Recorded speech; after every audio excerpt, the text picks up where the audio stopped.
कुल मिलाकर ये सांसारिक भाव है। इसमें कोई शास्त्रीय आध्यात्मिक भाव नहीं है। अगर आध्यात्मिक भाव में आएँगे, तभी बात का ठीक अनुभव होगा। ये तो प्रायः सब संसार के जनों में ऐसा ही होता है। प्रायः संसार का क्षेत्र यही है। सत्संग सुनो, नाम जप करो, थोड़ा बुद्धि पावन होगी, वो ठीक निर्णय करेगी। प्रभावित होने वाली बुद्धि ठीक नहीं होती। जैसा सामने दृश्य आया, जैसा सामने भाव आया, हम प्रभावित हो गए। नहीं, जित संग दोषा। देखो, भगवान क्या कह रहे हैं? निर्माण मोहा जित संग दोषा, अध्यात्म नित्या विनिवृत्त कामा, द्वंद्वैर विमुक्ता सुख दुख संगई, गच्छन्त अमूढ़ा। वो अमूढ़ परम पद, अव्यय पद का अधिकारी होता है। सामने आया है, इससे प्रभावित होना चाहिए कि नहीं, पहले हम विचार करेंगे। ऐसे थोड़ी प्रभावित हो गए, किसी से भी प्रभावित हो गए, वो संग दोष कहा जाता है। जित संग दोष, ऐसा नहीं। आप हजारों की संख्या में रोज मिलते हैं, किसी एक से भी प्रभावित नहीं। इसके बाद जब हम आंख मूंदेंगे तो तुम्हारा किसी एक का भी चिंतन नहीं होगा।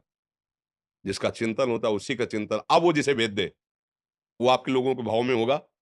जिस अच्छा, वो आएगा। हमारा संपर्क, हमारा संबंध, हमारा प्रभावित होना किसी से नहीं। अब प्रिया जो आपको, वो आपका भाव, आपकी बात, दिमाग, अच्छा अच्छा, चिंतन में वो नाते नेह राम के मनियत, सुहृद सुसेव्य जाल। ऐसा स्वभाव नहीं बनाना चाहिए हम कहीं भी प्रभावित, तब तो हम दुखी बने रहेंगे, हम परेशान होते रहेंगे। नहीं नहीं, जित संग दोषा, ठीक से चलना चाहिए। इसके लिए नाम जप करो, सत्संग सुनो, धीरे धीरे विवेक जागृत हो बुद्धि में, तो फिर निर्णय ठीक करने लगेगी। ऐसा नहीं, अगर ऐसे तो फिर अब इसके बाद जाके पूरी रील बन गई ना, सुबह से 2:30 बजे से अभी तक, 2 बजे चले, 2 ढाई बजे से लेके अभी तक हजारों। फिर तो हम तो टेबलेट खाना पड़ेगा सर दर्द का।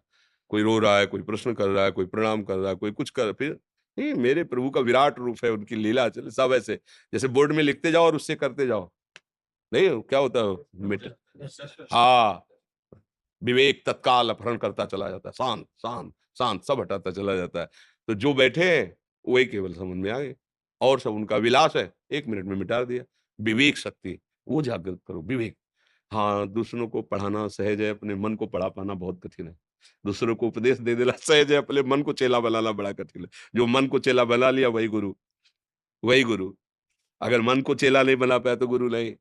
जो मन को पढ़ा दे वही सत्ता सच्चा शिक्षक। अपने मन को पहले अच्छे चेला बनाओ, अपने मन को पहले शिक्षा दो, और वो इतना बलवान हो जाए, कहीं आसक्त ना हो, कहीं मान न छू जाए, कहीं मोह न छू जाए, फिर देखो कैसा आनंद देता है। यही मन तुम्हें परमानंद सुख प्रदान करना है। नाम जप कीजिए और सत्संग सुनिए ध्यान पूर्वक, फिर आपकी बुद्धि में विवेक जागृत होगा, वो निर्णय ठीक करेगा।